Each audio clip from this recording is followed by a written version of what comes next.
Hello, everybody. I am back for part 2, chapter 7 of Whangdoodles.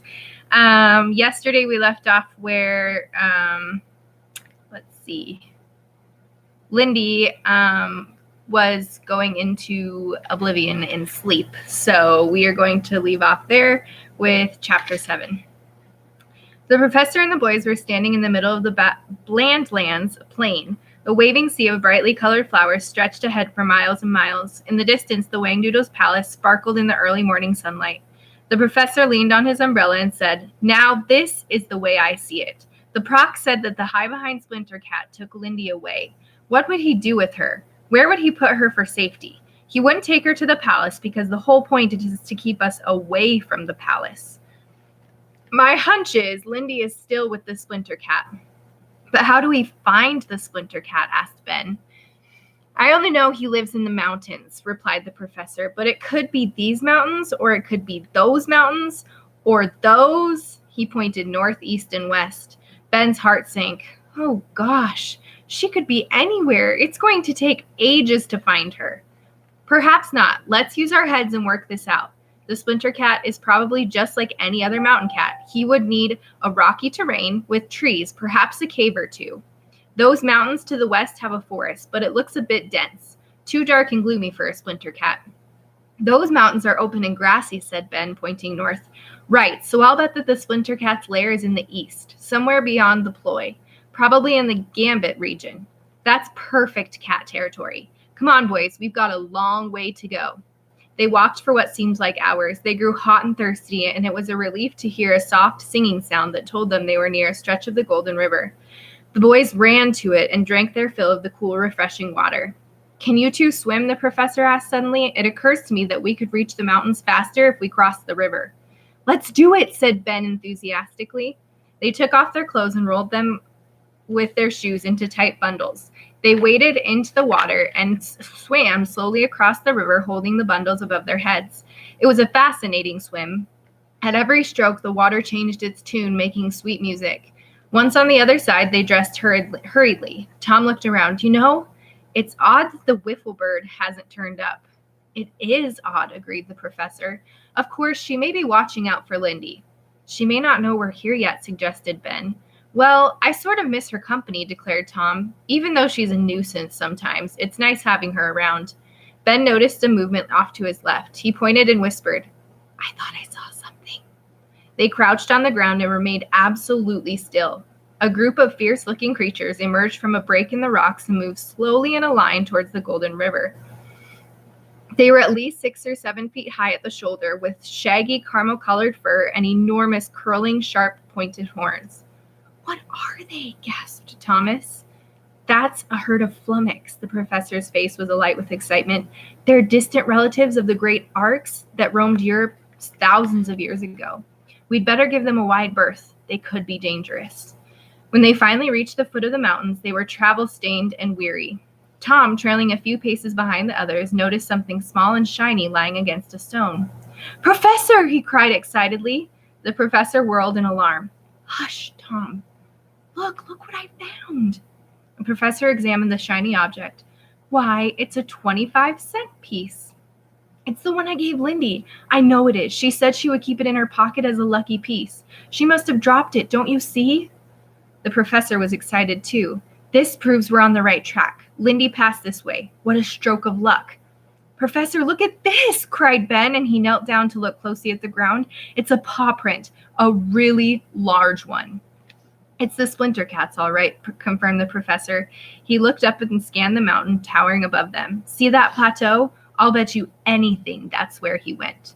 "How are we going to get up there?" asked Ben. "There must be a way up somehow. Come on." At that moment, a great shriek rent the air. It was so loud and so close that the professor and the boys practically jumped out of their skins. Terrified, they flung themselves to the ground. Tom found his voice. "What do you suppose it is?" "Whatever it is, it's pretty big," whispered the professor. "Let's be careful." They crawled forward. A faint mist hung just above their heads, and there was a damp feeling to the air. They became aware of a heavy panting sound. Cautiously, they peered around a high wall of rock, and there, standing at the foot of the mountain, enveloped in clouds of steam, was the most remarkable train they had ever seen. It was pure white and gave the impression of being made from thick, fluffy cotton wool. Yet the rods and wheels and couplings in the great engine itself looked strong and shone like polished steel. Written on the side of it in bold letters were the words, "The Brain Strain." The professor was staggered. I expected wonders in this incredible land, but I never thought I'd see anything as wonderful as that. He looked at the mountain. Silvered rails went straight up the sheer rock face and disappeared into the clouds. If I'm not mistaken, he said, that train goes right to the top. That, my friends, is how we're going to reach Lindy and the Splinter Cat. But what makes the train go? Queried Ben. I don't see an engineer. I don't see anybody. The professor scrutinized the train intently. He mumbled to himself, steam, hot air, brain strain. His face suddenly brightened. Got it, he said triumphantly. That thing is full of hot air. Hot air rises, and that's how it goes up the mountain. That's why it doesn't need an engineer. How does it get down the mountain again? Asked Tom. I have absolutely no idea, but come on, we've got to board that train. They started around the wall, but the professor suddenly grabbed the boys and pulled them back. Look out, he whispered tensely. Sidewinders. 3 of the horrifying creatures were emerging from the trees. They were deep in conversation. Their trunks waved in the air, and their feet crunched the gravel path as they made for the train. The brain strain gave another shriek and began to puff and blow mightily. Clouds of steam belched out of the engine and rolled towards the professor and the boys. Let's go, said the professor urgently, and he began to run. Under the protective cover of billowing steam, the boys made a dash for it. The train was beginning to move. Ben was the fastest, and he was the first to gain a foothold on the steps of the moving caboose. He turned in time to see the professor reach out and hook his umbrella onto the railing to pull himself aboard. Tom was in the rear, and to everyone's horror, he suddenly stumbled and fell. The train was gathering speed, and the boy's face took on a look of panic as he saw it pulling away from him. Come on, Tom, come on, the professor said. Tom scrambled to his feet and ran as hard as he ever had run in his whole life. His legs began to ache and a desperate sob caught in his throat. The professor leaned out as far as he could. He handed one end of the umbrella to Tom. The boy grasped it tightly. The professor yanked hard, and Tom, stumbling and lurching, was hauled aboard the train, where he lay panting and gasping with relief.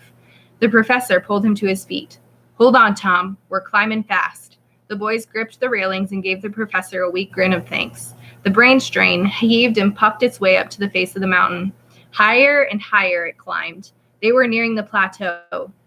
Over the noise of the engine, the professor shouted, It isn't going to stop. We'll have to jump. Suddenly, the train leveled off and began to gather speed at an alarming rate. Now! Yelled the professor, and the 3 of them leaped from the speeding train. They hit the earth hard, rolling over and over, tumbling and bouncing. Tom was flung into a bush, and the professor disappeared.